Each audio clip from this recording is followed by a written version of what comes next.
Okay, well, at least it's like this, and I'm just gonna be streaming.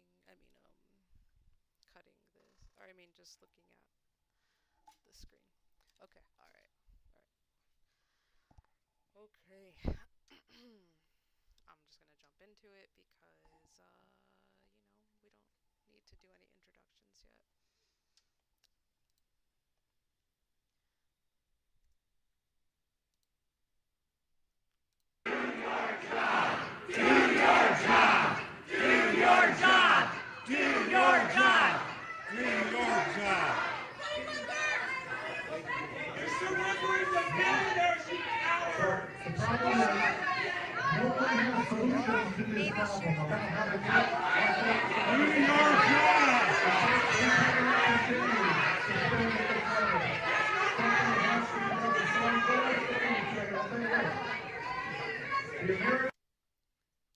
Crazy.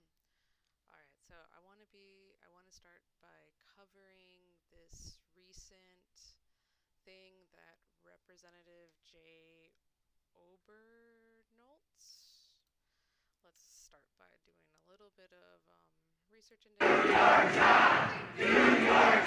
Seems like there was a couple of community town hall type events that he put on that where people were kind of pretty upset with him, or I don't know what they're upset about, but we're gonna figure out together and you know figure out what's going on.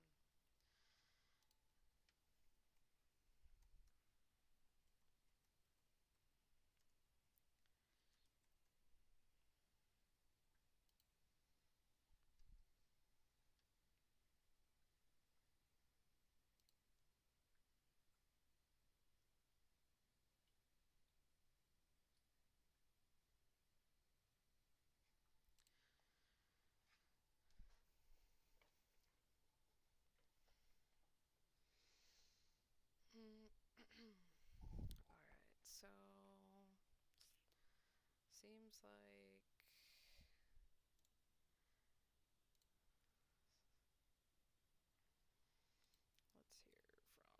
let's hear from his own website first.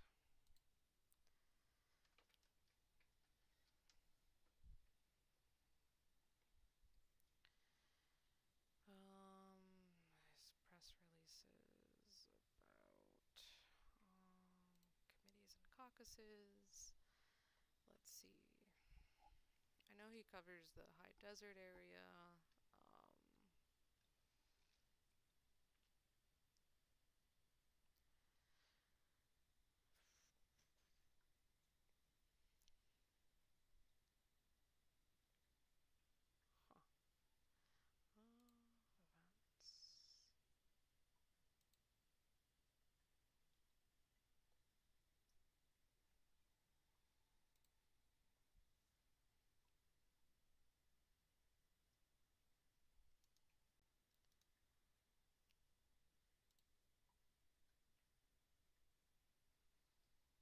Events. Okay. U.S. Congressman Jay Obernolt proudly represents California's 23rd District. A video game developer and business owner, Representative Obernolt is dedicated to ensuring the High Desert and Inland Empire have strong voices fighting for their interest in Congress. Interesting that people are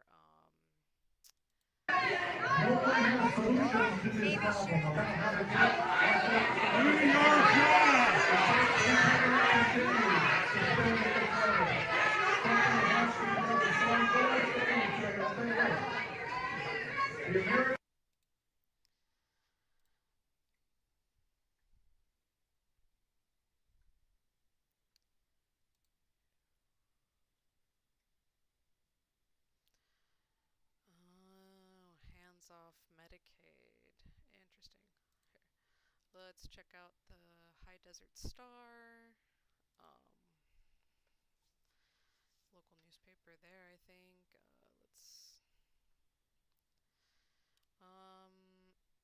In Yucca Valley, Congressman Jay Olbernote spoke to a crowd that erupted in boos and chants like "No King" Saturday morning in the community center.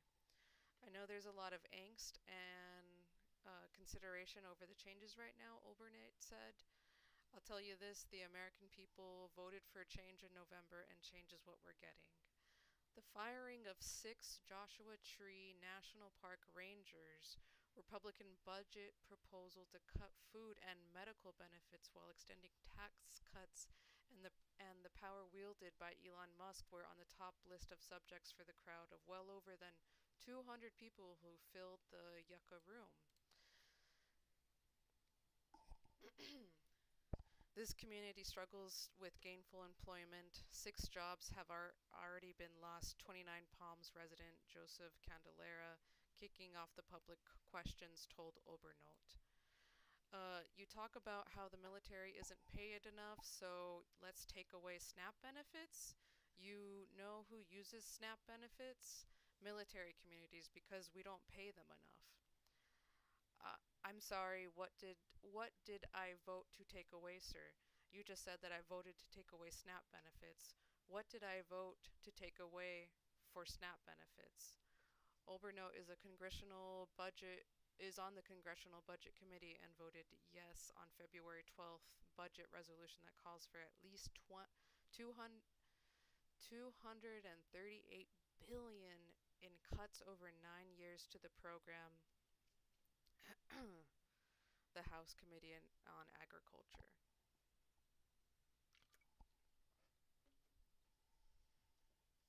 It would also mandate at least 333 billion in cuts for the House Education and Workforce Committee, which oversees child nutrition, and 888 billion over 9 years in cuts for the Energy and Commerce Committee, which oversees Medicaid.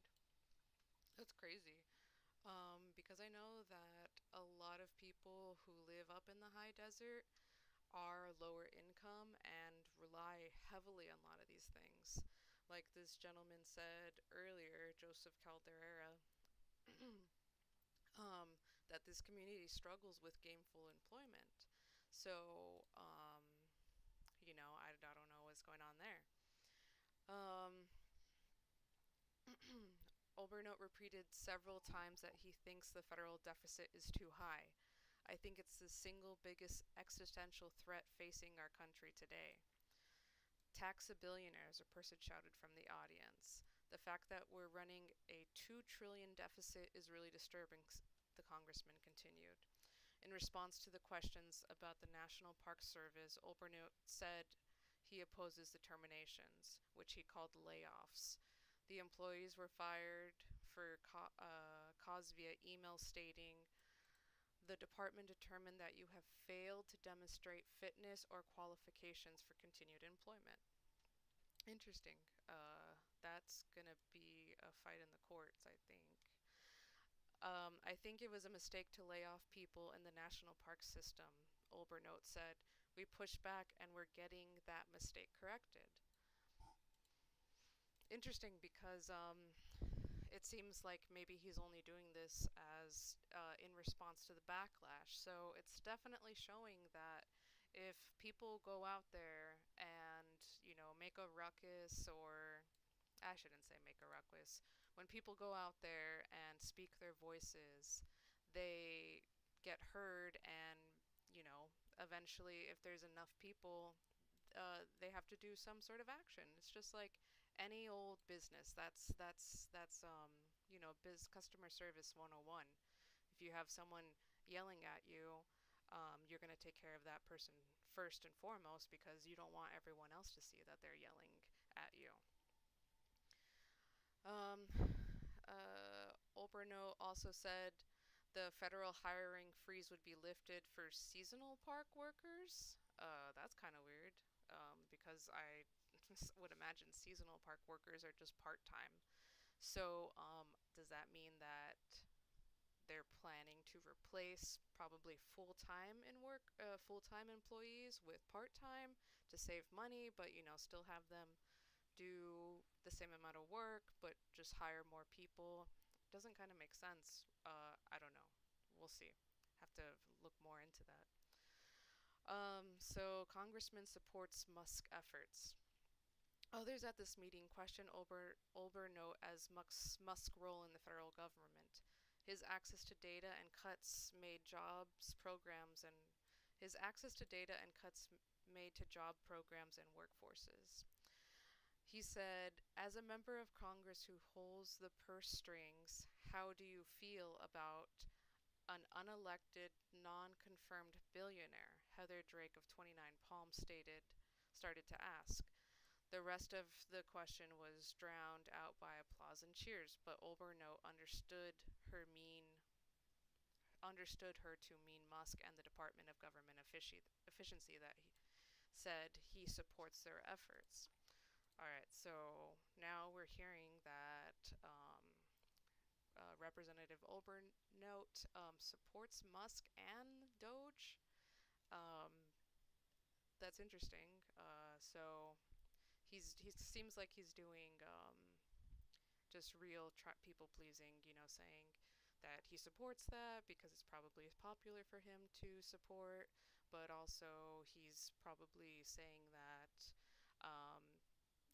because he has to please the people, that's why I don't know how you can say you support the Department of Government Efficiency and then don't understand the hiring freeze for the national park system. That doesn't make sense. Um,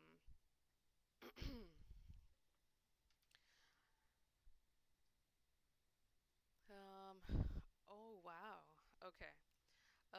The boos and shouts continued, and finally Obernote had to stop talking while members of the crowd loudly chanted, "Do your job," which, going back to this, "Do your job! Do your job! Do your job! Do your job! Do your job!" Wow. So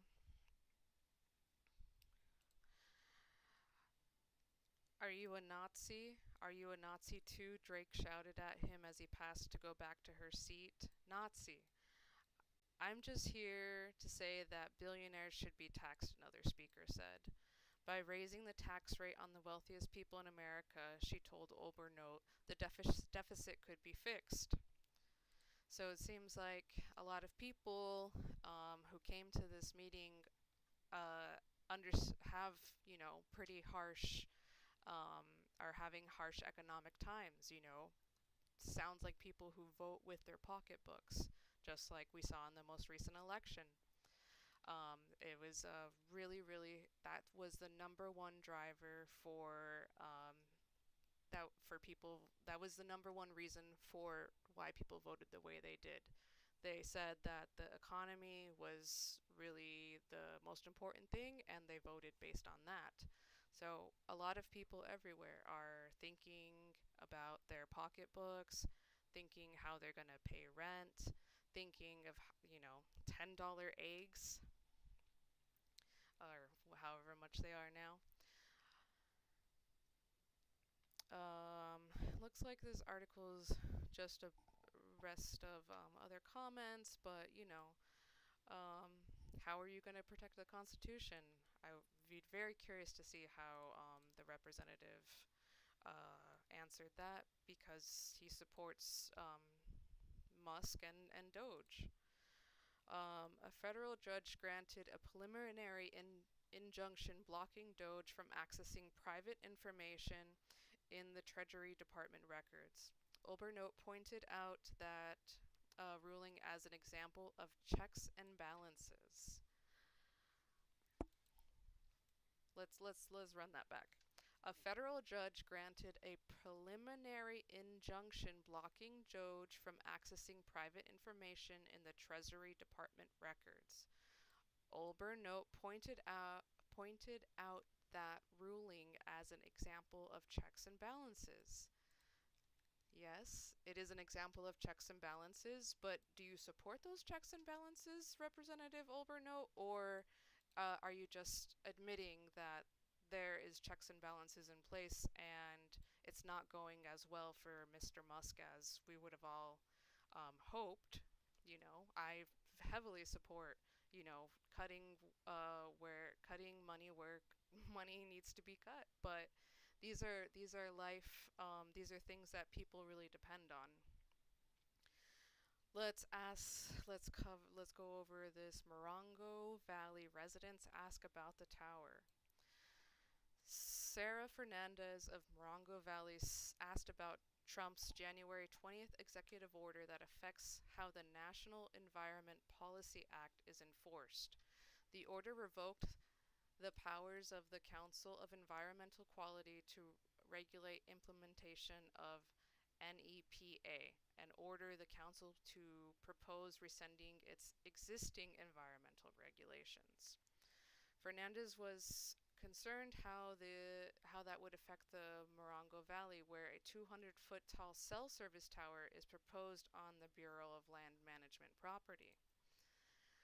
What are we going to do to enforce the National Environment and Protection Act and ensure that non-compliant proposals by private developers don't exploit our federal land, she asked. Obernoak caused Fernandez confusion when he assured her the Yucca Valley Town Council had told him that morning the project had been pulled. I met with the town council this morning before the meeting, and I'm told the developer is withdrawing their application for that tower and will find another place to put it. The Yucca Valley Town Council is not involved in Morongo Valley or Bureau of Land Management property. Interesting. So it seems like he kind of said something that he didn't really know was true or not. But okay. What will happen to disabled people? Angelique Conroy asked Obernote if he supports cuts to services for disabled people. I'm one of the 4 million disabled Californians who rely on Social Security, disability, and Medicare benefits, she said. She brought up Secretary of Commerce Howard Lutnick's statement on Fox News Thursday when he said he had an agreement with Musk to cut $1 trillion from programs, then added, "You know Social Security is wrong. You know Medicaid and Medicare are wrong." Wow, I didn't know he said that. So it sounds like Elon Musk does want to cut Social Security, Medicaid, Medicare. I'm very confused that we are being told that. I'm very concerned that I am very concerned that we are being told to just trust Musk, especially when he frequently uses the R word. And remember that this lady's main thing was about disabled Californians, and she's kind of right, which is a well-known slur to dehumanize mentally disabled. I'm not gonna say the R word, but you know what the R slur is. It's not just that they want to cut these programs under false pretenses, Congressman, but it's the people who want to cut them seem to hold racially negative views of the disabled community. She reminded him that J.D. Vance had promoted the works of Curtis Yarvin, a monarchist who once wrote that people are not productive, should be turned into biodiesel to run buses. "That's your teammates, Congressman," a woman called from the audience. Conroy said California already has one of the worst problems with homeless in the U.S. If enacting these massive cuts mistakes are made, like the recent accidental firing of workers who oversee nuclear storage facilities. What is your plan for and how and where people like me and millions of Californians, including the elderly, will be fed and housed after we are made homeless by these cuts?" she asked.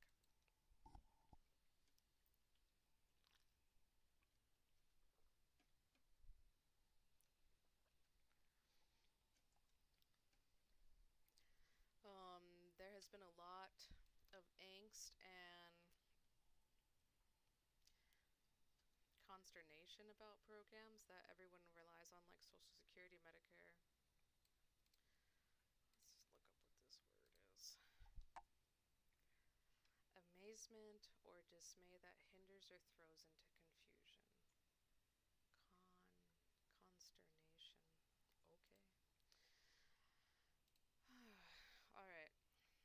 If enacting these massive cuts, mistakes are made like recent accidental firing of workers who oversee nuclear storage facilities, what is your plan for how and where people like me and millions of Californians, including the elderly, will be fed and housed after we are made homeless by those cuts, she asked. There has been a lot of angst and confusion about programs that everyone relies on, like Social Security, like Medicare, like Medicaid, Olbernate replied. I want to be crystal clear about this. No one is talking about reducing benefits for people who depend on them. Those are all benefits people depend on. People shouted their disbeliefs as he continued, we're not going to touch Medicare. Liar, liar, some chanted in response. Crazy. The cuts that are being discussed are incredibly modest. It's about 2.5% of the total spending. We can 100% find all of that just looking for the waste and bureaucracy, he said. Conroy asked again about recent mistakes like nuclear safety workers of the government being fired and is now trying to find or rehire. In response, Olbernate said, let me correct something you said. California actually has the worst homeless in any state of the country. Olbernate concluded with thoughts on American government. Here in the United States, we believe in voting for a person, not a party. And even though I get a sense that a lot of people in this room didn't vote for me, I get the message. Your representative is me, and I take responsibility very seriously. He encouraged people to call his office if they are having trouble getting their veterans or Social Security benefits. With that, he left, circled by his staff and sheriff deputies. So that's what he had to say. Representative Jay Olbernote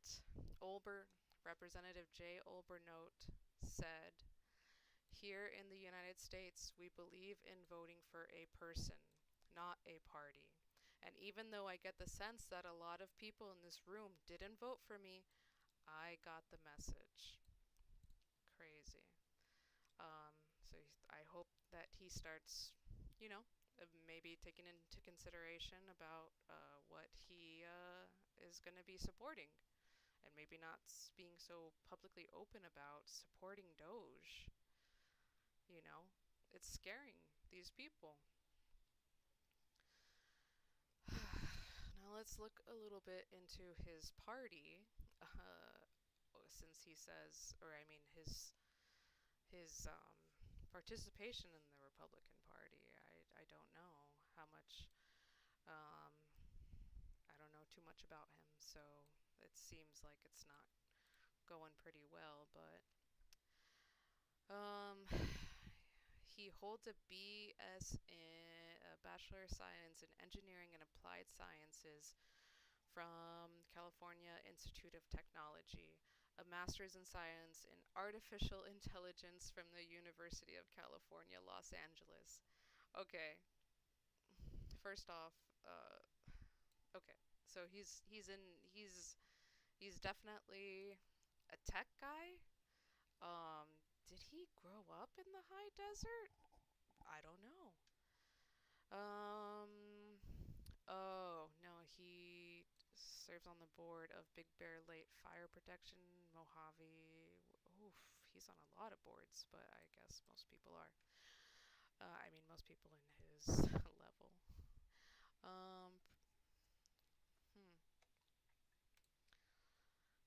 There was another video.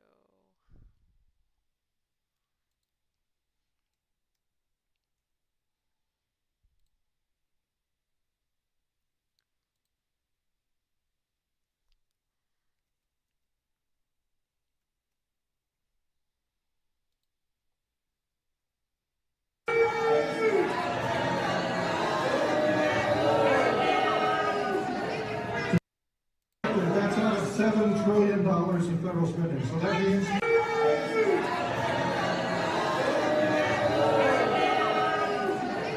put that in perspective, that's out of $7 trillion in federal spending. So that means 30% of every federal dollar that we spend. And folks, we just can't continue. We can't continue to keep spending like that. Interesting. Huh.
That those dollars are getting to the people who depend on them. Because we have this vast bureaucracy that's soaking those dollars up. We have mistaken payments. Improper payments that are being made. And all of those folks are dollars that should be going to the people who depend on them. So that's what's talking about here. All right, there he said it. He's waiting for. He's said that he wants that money to go to the people that depend on it.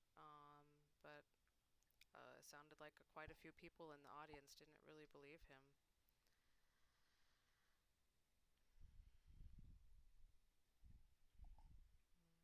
Seems like the same video.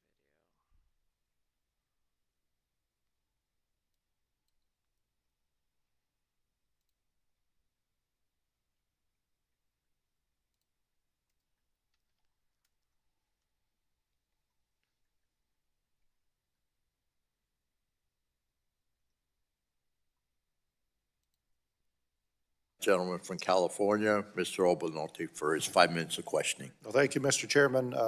Congresswoman Harshbarger recommended that I continue her line of questioning about NASCAR brake pedals, but instead I'm going to focus on something else she was asking about. Mr. Oxman, you and she were talking about regulation and the executive branch and the president's executive orders. Could I follow on to that discussion with a question about what we in Congress should be doing to establish a regulatory environment that, as you say, encourages innovation and the use of AI in the manufacturing space? Well, thank you, Congressman Obernolte. As the AI scientist on the panel, you have been very focused in the last couple of years on legislative solutions that we have been proud to support, ranging from the Center for AI Advancement and Reliability to the Create AI Act, and of course we're starting over in the 119th, but the work that you have been focused on encouraging public and private partnerships, I think, is the shortest answer to your question. That's where we really need to be focused. We need to be focused on how the government can partner with research institutions, not only on the reskilling issues that we've been talking about, but organizations like the NARE, the National AI Research Resource, that you've been very vocal and supportive, and we have as well. That's the kind of public-private partnership I think we need to be focused on. Not focusing on the regulations so much as how can government and the private sector partner together to make these investments a reality. That's where I think the focus really should be. Right. Well, obviously, completely agree with you about NARE and Create AI and the AI Advancement and Reliability Institute. You know, I think that those would be really vital public-private partnerships in that sense. I'm hopeful that you read our AI task force report, and I'm wondering, what do you think we got right and wrong in our approach to regulating the use of AI in manufacturing? Yeah, and congratulations to you and Mr. Liu, your co-chair in that effort on a remarkable task force initiative. It was I did read the report. It was very long, very comprehensive. The things you got right in there, I think, were a focus on what the Vice President talked about in Paris, which was those jurisdictions that have taken a regulation-first approach, like Europe, are now behind in the race to dominate globally. I also really appreciated the focus on the competition that we face internationally and how other countries globally. I also really appreciated the focus on the competition that we face internationally and how other countries are looking to lead the way. And if we're not making the right kind of focused investments and not ensuring that the regulatory environment is appropriate to investment, we're going to fall behind. We've got a lead now, but that lead is by no means guaranteed to lead to future success. I also appreciated your focus on training, workforce development in the report, and ways in which investment in those kind of initiatives can also lead to further U.S. leadership in AI. And finally, I think the focus of the report on encouraging Congress, no means guaranteed, to the regulatory environment is appropriate to lead the way. And if we're not making the focus on the competition that we face internationally and how other countries are looking to lead the way, and a focus on what the Vice President talked about in Paris. Approach to regulating the use of Mr. Liu, your co-chair in that effort on a remarkable task force initiative. It was I did read the report. It was very long, very comprehensive. The things you got right in there, I think, were a focus on what the Vice President talked about in Paris, which was those jurisdictions that have taken a regulation-first approach, like Europe, are now behind in the race to dominate globally. Whoa, okay. So this guy said that the European nations who take a regulation-based approach first are falling behind others who do not take regulation as important as others. So what does that mean? What does that mean, Mr. Oxman? And more importantly, what does Representative Obernolt think about that? Is he going to fight for deregulating the use of AI? You know, there's a lot of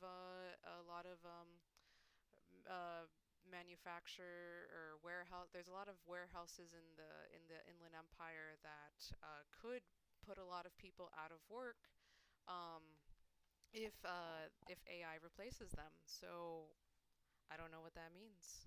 I also really appreciated the focus on the competition that we face internationally and how other countries appreciated your focus on training to hold hearings to better inform itself, like this hearing today, about what's necessary for congressional solutions, if any, to the challenges that we face in AI, particularly in manufacturing. I think that's important as well. Is there anything that you think we should have focused more on?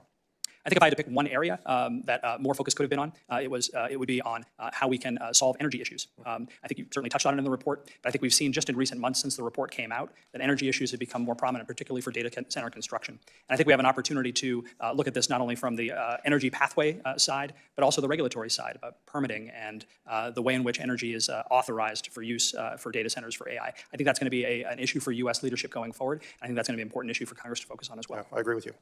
Ms. Humpton, I was very interested in the distinctions that you highlighted between industrial AI and consumer AI. And I really hadn't done a lot of thinking about this, but it certainly seems to me that the regulatory approach to those two technologies should be probably pretty different, given the differences in how tightly curated the training data is for industrial AI and the more limited operating environment. It's much more controlled. So what can you think, what would you say would be the differences in our regulatory approach to those two technologies? How is industrial AI different? Thank you, Congressman. As I mentioned earlier, we really do need to look at those key distinctions. It's going to be very tempting for the public to take one big paintbrush and sweep all of this into the category of AI. If we can be very clear on those definitions, we can actually think through the key questions of trust and risk. What do we need to secure in order to maintain and build trust? Where do we see the risk areas? We all know that in consumer AI, we are running dramatic risks across our entire society. But with industrial AI, we have a very unique, controlled environment. I would be delighted for my team to further engage with you and your staff. All right. What's the difference between consumer AI and industrial AI. She's making the argument, Mrs. Humpton is making the argument that industrial AI can be more easily controlled than consumer AI. That's kind of concerning, because I would imagine the consumer version would have much more regulation on it, much less that you can do. So I don't know where she's from, but let's see if we can find out and see what she's advocating for. Let's go ahead and give him an upvote. Why not? And a subscribe.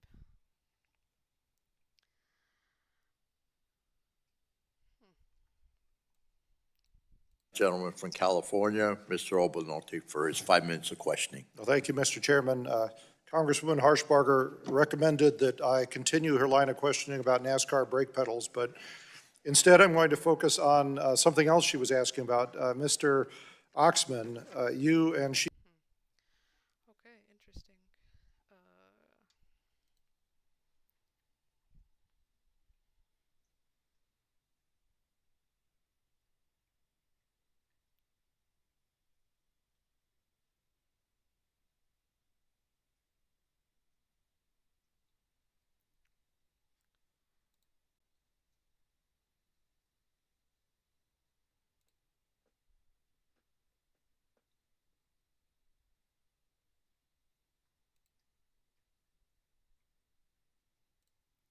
On the international stage as vice president, addressing an AI summit in Paris just moments ago. Watch. I want to point out, I mean, I would probably post it too. Going on a TV show is going on a TV show. Homie posted him going on Fox News to his own YouTube channel. Not that I'm making fun of him, but Our administration, the Trump administration, believes that AI will have countless revolutionary applications in economic innovation, job creation, national security, healthcare, free expression, and beyond. I really believe will facilitate and make people more productive. It is not going to replace human beings. AI, we believe, is going to make us more productive, more prosperous, and more free. But here at home, New York has become the second state to ban the DeepSeek AI app from government devices, which has been linked to the CCP, and multiple House lawmakers want to follow suit. California Congressman Jay Obernolte is the chairman of the bipartisan House Task Force on AI, and he joins me now. Congressman, thanks for joining us. Let's focus on J.D. Vance first. What deliverables does VP Vance need to leave that meeting with? Well, I think it's great that the vice president is representing the United States at the Action Summit. Underscores the Trump administration's commitment to keeping America at the forefront of AI innovation and deployment. And I think he needs to promote the American model of AI regulation to our counterparts around the world. You know, we believe in light touch regulation that achieves the twin goals of people providing protection that people need from the malicious use of AI while still allowing AI innovation to flourish. That's what's kept America at the forefront of AI innovation and deployment, and I'm very glad that the vice president is in Paris articulating that vision. It's essential and it's existential. We need to solve AI. We need to be the leader in AI. Otherwise, bad things could happen. On the AI front, though, DeepSeek is obviously a very controversial app. First, a red state, Texas, banned it from all their government apps. Now a blue state, New York, is doing the same. Should all states, regardless of color, and all government entities ban DeepSeek? I think that would be a very wise thing to do. We know that what drives AI is access to vast volumes of data, and we do not want to give our geopolitical competitors access to the private data of Americans. And everyone knows the next generation of AI is going to be what we call agentic AI, AI that can go out into the world and act as your agent in doing things like agentic AI. Interesting. booking motel rooms or travel or managing your finances. Wait, he said booking your hotel rooms? I'm sorry, didn't Google Assistant do that way back in the day for their Pixel users? Okay, so agentic AI, I guess, aka it's your actual your PA, your personal assistant. Okay, let's continue listening to what he said. Like booking motel rooms or travel or managing your finances. Imagine how destructive it would be to have all of that personal information in the hands of a country that does not bear us any goodwill. So to start with government devices, I think, is very appropriate. And the fact that we haven't done this in all states and all government entities up till this point shows that we're oftentimes too slow in responding. With AI, we don't have that kind of time. We need to respond, and we need to respond immediately.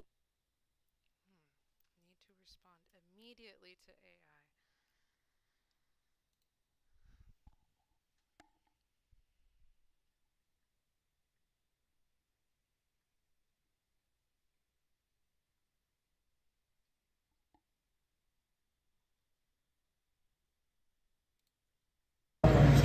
Prevent this from happening again. And you were so right about that.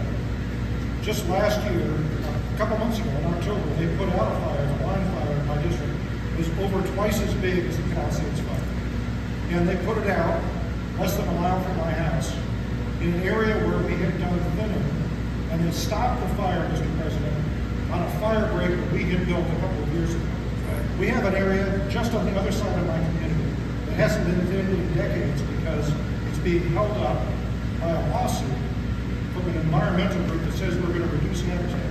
Mr. President, we need to, in addition to getting resources and boots on the ground to do this treatment, we need to reform our legal system to prevent these lawsuits from tying up these projects for years and years and years.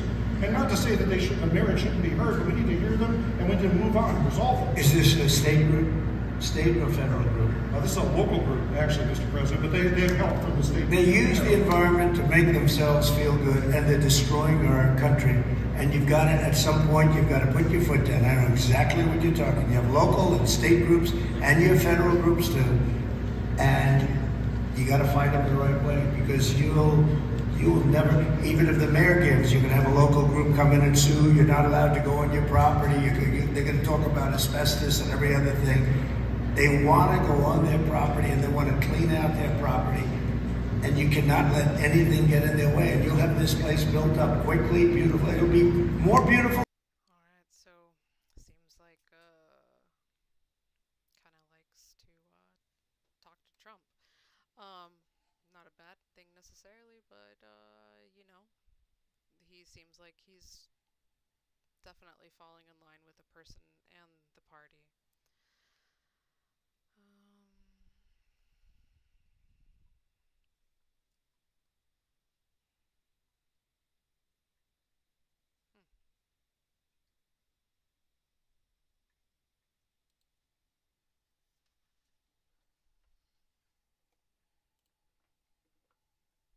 Does being a video game developer help you bond with your sons at all? Oh, absolutely not. Because I am their father, any games that we have written are by definition uncool.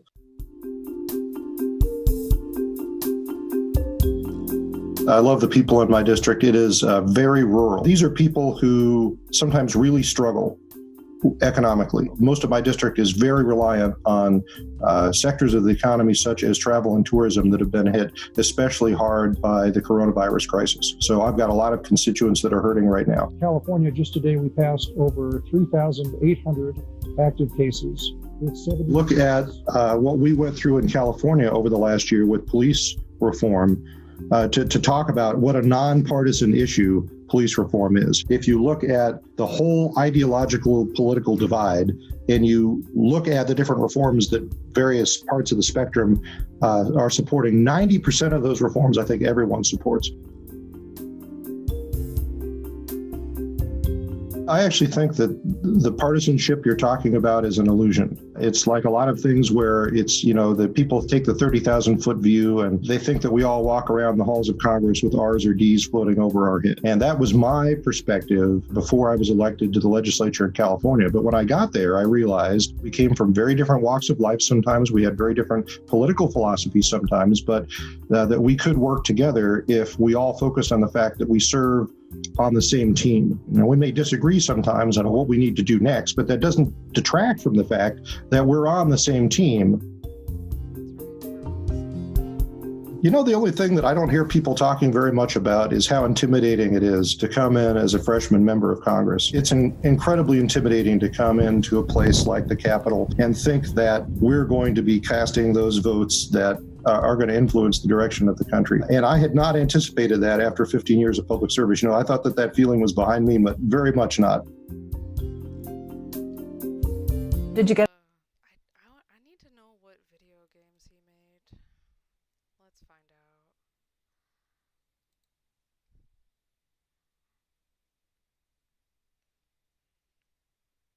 Dang, he was in Paul Cook's seat? Okay.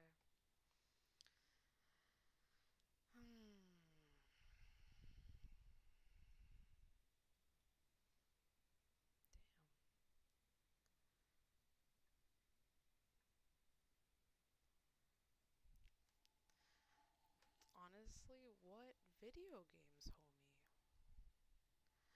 An American, okay. Farsight Studios. The video game developer established in 1988. Homie's an old gamer. There are unofficially licensed developer, blah blah blah. Oh, I see. Oh, wait. Oh.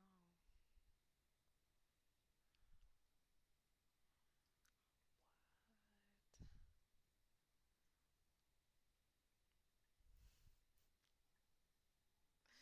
There was a Scarface game from 2006.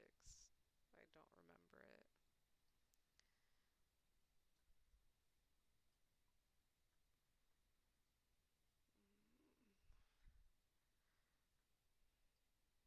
Okay, so homie's a sports game developer. And not even like good, like ESPN NFL Primetime. I thought Madden. I'm not a sports person. Whatever. Alright. I think we're gonna wrap it up and kind of go over it a little bit. Just a little recap. So, Representative Jay Olbernate of the 23rd District has been holding town hall meetings throughout to listen to people's concerns, which makes sense. He is Republican, to put it in his own words, Trump-endorsed Republican. So he was former mayor of the city of Big Bear. He's made video games such as great hits such as Color a Dinosaur from 1993. That game actually looks kind of fun, honestly. It's like coloring books, but online. Alright. Jay Olbernate holding various town halls across his district. People are upset with him. Very upset.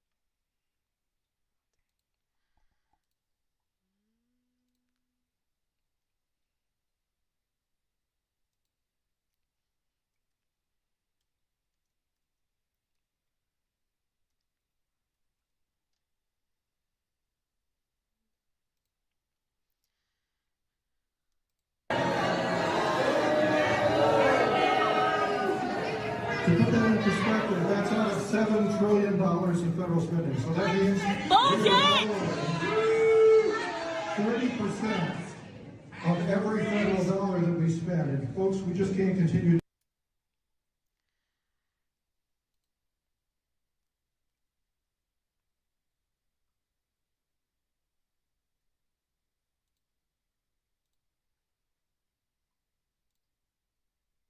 California legislature, I was the vice chair of the budget committee for 5 years, and we had several years where a substantial portion of California state income tax came from one person, and that was Elon Musk. Bullshit! Came from one person, and that was Elon Musk. Of California state income tax came from one person, and that was Elon Musk. Bullshit! That he is not paying tax is just flat out wrong. Man, you're lying. We don't have You're a lying. problem. We're collecting lots of revenue. The rich are paying lots of the top 1% pay almost half of it. We have a spending problem.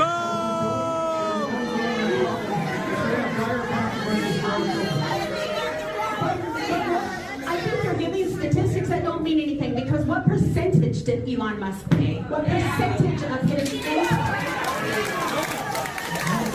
I don't know the answer to that.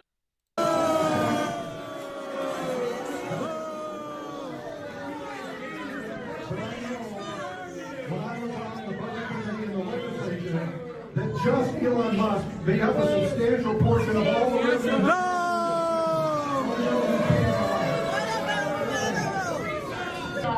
Before you do something, and doesn't that make him a murderer and you complicit?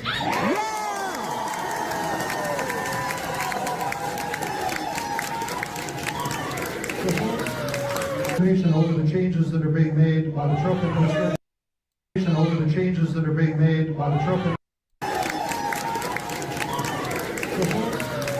administration, over the changes that are being made by the Trump administration. Yeah, I got that. But remember, this is something we have been through before. No! Make him a murderer and you complicit.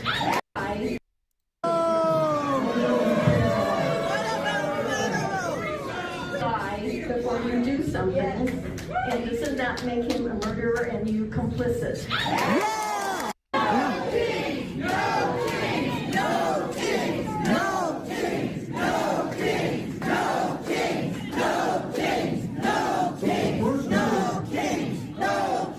No kings! No kings! And my priority is knowing that you will protect the Constitution of the United States.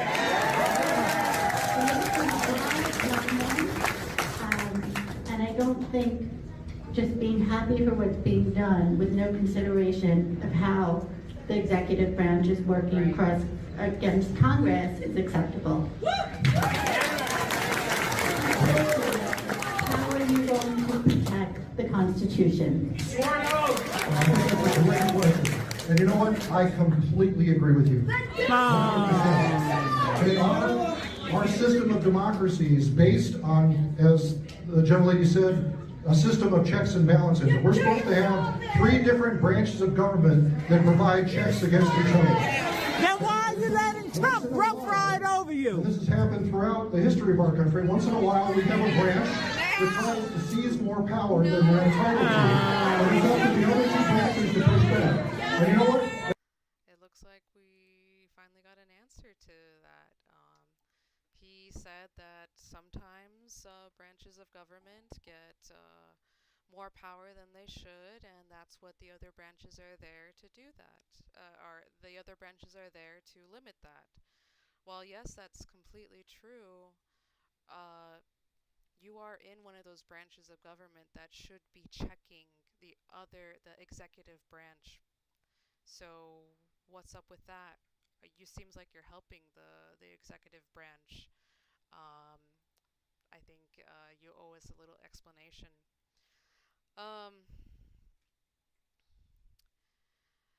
Anyways, I think that's about it for tonight. We will be back in the future. Have a good night, everyone.